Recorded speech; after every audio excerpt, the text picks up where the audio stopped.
समुंदर तले दफन एक रहस्य, इतिहास के पन्नों में दर्ज एक ऐसी दुखद घटना जिसने संपूर्ण विश्व को हिलाकर रख दिया। ये घटना उस जहाज की है जिसे सदी का सबसे विशाल और कभी न डूबने वाला जहाज कहा जाता था। इसका नाम है RMS टाइटैनिक। दोस्तों, टाइटैनिक की कहानी शुरू होती है 19वीं शताब्दी की शुरुआत से। उस समय जर्मन और ब्रिटिश में होड़ मची थी बड़े बड़े जहाज का निर्माण करने की। इसलिए ब्रिटेन सरकार ने एक ऐसा जहाज बनाने का फैसला लिया जिसकी सजावट और कद एक आलीशान महल से भी बड़ा हो, जो इस सदी का सबसे बड़ा जहाज कहलाए। इसलिए ब्रिटेन सरकार ने व्हाइट स्टार लाइन कंपनी को जहाज बनाने के लिए करोड़ों डॉलर का लोन दिया। इसके बाद 31 मार्च 1909 में नॉर्थ आयरलैंड के बेलफास्ट में शुरू हुआ टाइटैनिक का निर्माण। लगभग 15,000 इंजीनियर और कारीगरों ने 3 साल कड़ी मेहनत करके पानी में चलता एक भव्य और आलीशान जहाज तैयार किया। इस जहाज को 16 अलग अलग कंपार्टमेंट्स में बनाया गया था, जो पूरी तरह से वाटर टाइट थे। इसकी इसी खूबी के कारण ही इसे अनसिंकेबल जहाज कहा जाता था। 2 अप्रैल 1912 को टाइटैनिक बनकर तैयार हो चुका था। इस जहाज की भव्यता का एहसास जितना बाहर से होता था, अंदर जाकर वो दुगना हो जाता था। व्हाइट स्टार लाइन ने जब यूरोप और अमेरिका के बीच टाइटैनिक की सेवाओं का ऐलान किया तो लोग इसकी पहली यात्रा को लेकर रोमांचित हो उठे। 10 अप्रैल 1912 को टाइटैनिक 920 यात्रियों के साथ इंग्लैंड के साउथहैम्पटन से न्यूयॉर्क की तरफ निकल पड़ा। कहा जाता है कि जिस समय टाइटैनिक अपनी पहली यात्रा के लिए तैयार था, तब इसे देखने के लिए 1 लाख से अधिक लोग बंदरगाह पर आए थे। साउथहैम्पटन से निकलकर टाइटैनिक 42 किलोमीटर प्रति घंटे की रफ्तार से शाम को शेबोर्ग, फ्रांस पहुंचा और यहाँ से 274 यात्रियों को लेकर टाइटैनिक क्वींसटाउन, आयरलैंड पहुंचा और यहाँ से भी 123 यात्रियों को लेकर टाइटैनिक अपने अंतिम सफर न्यूयॉर्क के लिए रवाना हुआ। टाइटैनिक जब आयरलैंड से निकला तब टाइटैनिक को उसके रास्ते पर आइसबर्ग मौजूद होने की पहली चेतावनी मिली, लेकिन जहाज के कप्तान एडवर्ड जॉन स्मिथ ने इस चेतावनी पर कुछ खास ध्यान नहीं दिया और जहाज की रफ्तार कम नहीं की, जो कि अपनी फुल स्पीड में समुद्र को चीरता हुआ आगे बढ़ रहा था। रात होते होते कप्तान एडवर्ड स्मिथ को लगभग 6 चेतावनी वाले संदेश अन्य जहाजों द्वारा दिए जा चुके थे, लेकिन कैप्टन स्मिथ ना ही जहाज की रफ्तार कम करना चाहते थे और ना ही इन चेतावनी को गंभीरता से लेने वाले थे, क्योंकि कैप्टन स्मिथ अपने आखिरी रिटायरमेंट और टाइटैनिक की प्रतिष्ठा में एक और रिकॉर्ड जोड़ना चाहते थे। वे टाइटैनिक को विशाल जहाज होने के साथ इस सदी का सबसे तेज जहाज होने का दर्जा भी दिलवाना चाहते थे। 14 अप्रैल की उस अंधेरी रात को कैप्टन स्मिथ ने सुरक्षा बरतने के लिए जहाज के 2 क्रू मेंबर्स फ्रेडरिक फ्लीट और रेगिनाल्ड ली को जहाज के ऊपर निगरानी के लिए तैनात किया,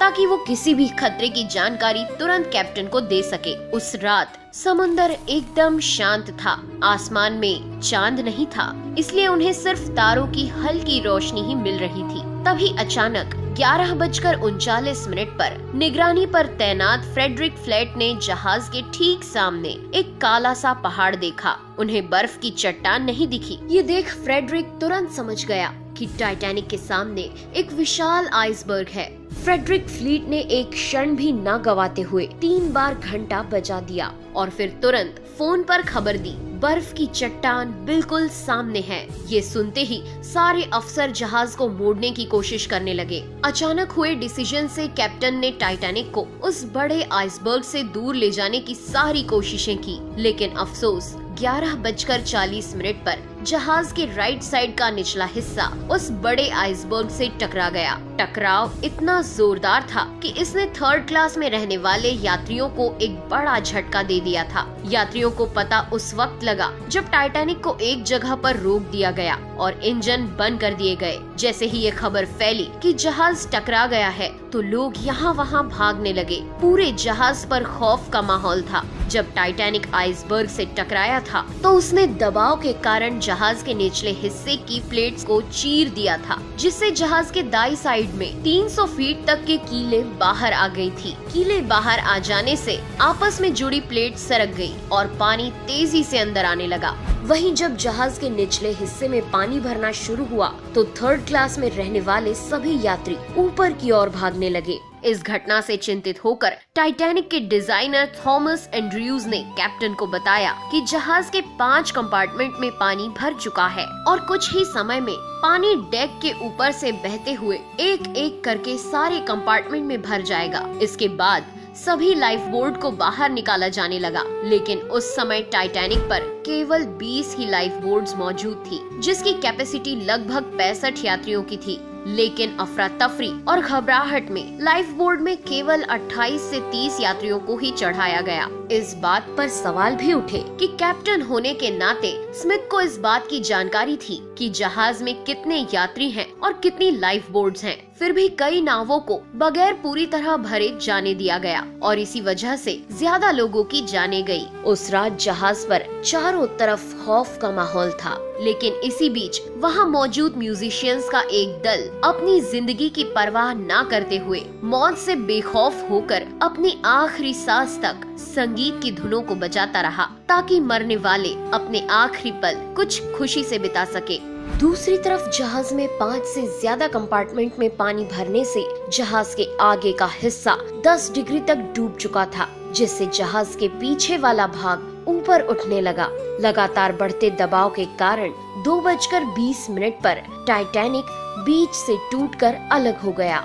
मात्र 2 घंटे 40 मिनट में कभी न डूबने वाला टाइटैनिक अपनी पहली ही यात्रा में अटलांटिक महासागर की गोद में समा गया था। इस दुखद घटना में 1517 लोगों की जानें गईं। इसमें से अधिकतर लोग डूबने से नहीं बल्कि 2 डिग्री सेल्सियस के ठंडे पानी में जमने के कारण मारे गए थे।